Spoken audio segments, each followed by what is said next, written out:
receiver pad. And what they do, they run, it almost looks like a bullet, and they put it in the gas line and they run it through, and it cleans out everything that they do not want to go into the processing facility.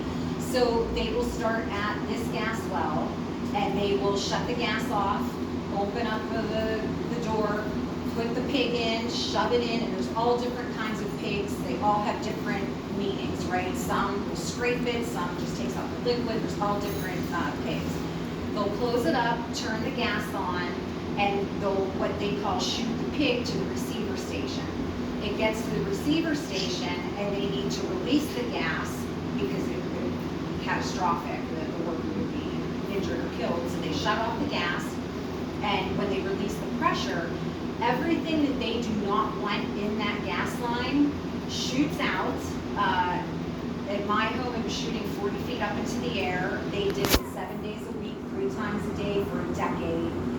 We had chemical burns, we had rashes, horrifying experience, rendered my yard useless.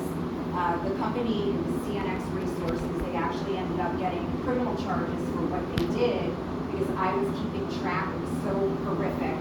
I was getting help from nobody. So the only thing I could think to do was just keep track of this, right?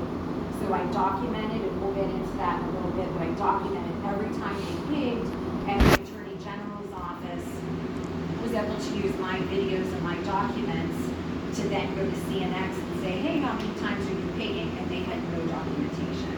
So they did receive criminal charges for that, but that's something to look for as well. It sounds like a jet engine going off. It's very clear, you will immediately know what it is.